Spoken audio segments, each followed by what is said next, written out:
during the day of Game 7 of the 2025 NBA Finals between the Pacers and the Thunder, we had a deal that went down, which I'm sorry the NBA should outlaw any trade or any moves being made during the postseason, even if it is for the draft. The Pacers did trade their first round pick before the NBA Finals even concluded, but we knew this was coming. Kevin Durant has made it very public that he wanted out of Phoenix for a long time. The question was he going to go to Houston? Was he going to go to San Antonio? Was he going to go to the Knicks?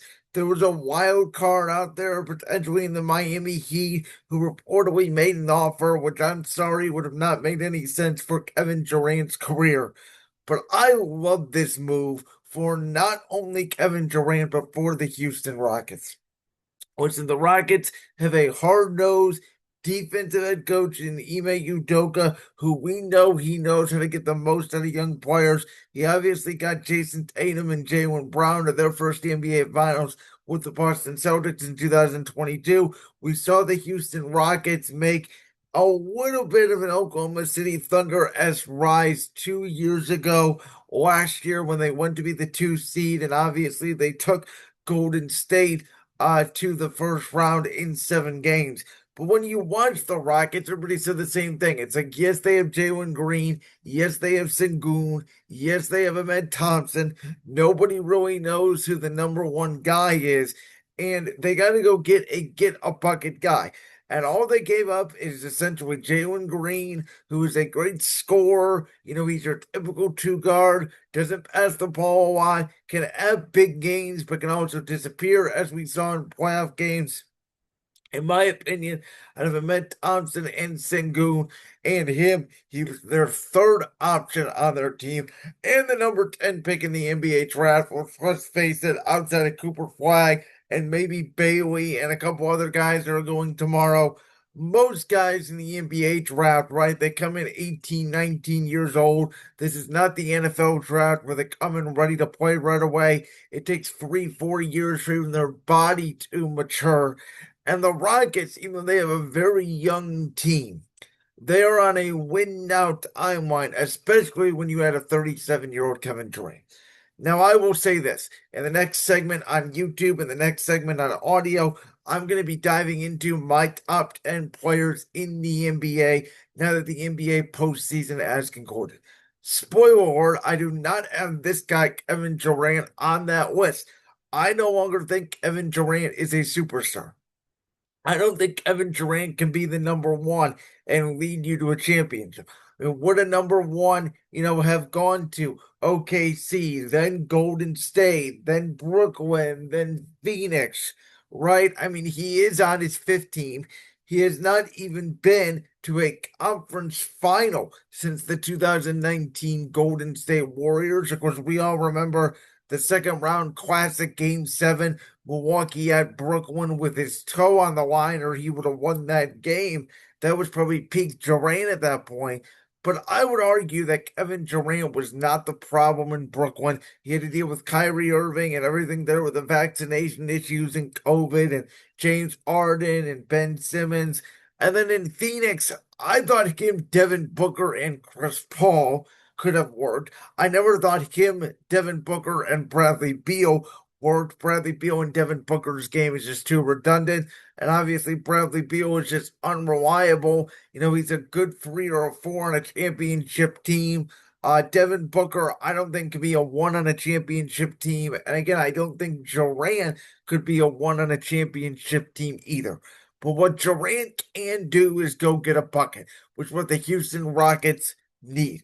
Listen, I think Ahmed Thompson is going to rise and shine as another great deep wing. I think he is going to be the number one for the Houston Rockets. So you pair him with Kevin Durant. Now you have a very favorable Jaylen Brown, Jason Tatum-esque wing defenders that are going to be able to stop all those great players like your Anthony Edwards, your Luka Doncic's, your LeBron James's, your SGA's, and they still have Sengun, who is obviously a very viable offensive option and who can play great defense and who can match up with the likes of a Jokic or a Victor Wembanyama or a Rudy Gobert, right? these bigs out west. So I'm not saying that the Rockets are going to win the championship next year. I think that they are in a mix of teams like Oklahoma City, like the Clippers, like the Nuggets, like the Lakers, and all these teams that are sort of bottled up out there as a chance to win the Western Conference. But I don't think Jalen Green on the Rockets timeline was going to help them win a championship. I think they realize right now their window is open with the young talent they have that they're not paying yet.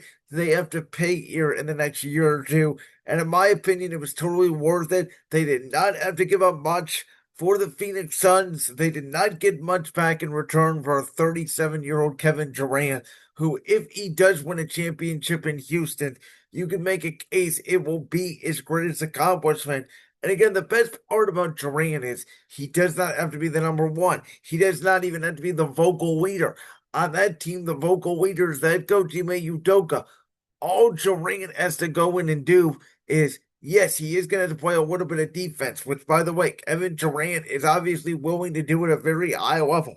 But he will be asked to, hey, Kevin, play 30-ish minutes a game. We don't even have to play you back to back. So we're not that much worried about the regular season because we still have such a great team. Because we literally had only give up Dylan Brooks, who is a good defender, but we all know he's a bit of a clown show. He was in Memphis, and Jalen Green, so we keep most of our pieces. Hey, just go out there, get a bucket, play some defense, and when we need you to go get a shot at the end of the game to ice the game away, can you do that for us? And the fact, obviously, Kevin Durant played college at Texas. He's back in that state with the Rockets. I think it's a perfect fit. I think it's a seamless fit, and I absolutely love it. And for Phoenix now, they obviously start their rebuild. Now, I thought the Knicks maybe could have given them a better package if they were willing to give up Karl Anthony Towns. So it sounds like they wanted to stay pat. Was Phoenix, or excuse me, was San Antonio involved in this with the Suns? Would they have been willing to give up Castle and keep, De'Aaron Fox along with Chris Paul? You have KD, you have Wemby there. So there were certainly, obviously, a lot of suitors for AD, but I do love this move for Houston. And again, I think, do the Suns just do a complete fire sale now, right?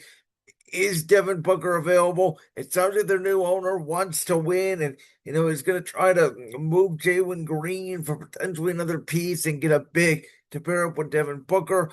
I think that's a mistake. I think the Suns are being back to an irrelevant franchise. I never thought Durant going there would guarantee them to win a championship. Again, I thought it's like, oh, they got Kevin Durant. It kind of reminded me of the Jimmy Butler move to Golden State, where it was like, oh, they're better. I'm not sure it puts them over the top. I don't feel that same way about the Houston Rockets. I do feel like that they are better. I think they're younger. I think they have a great coach in Ime Udoka. And I would say right here, right now, watch out for the Houston Rockets during the 2025-2026 NBA season. Like that clip from the Brands World podcast? If so, make sure you go down there and hit that subscribe button.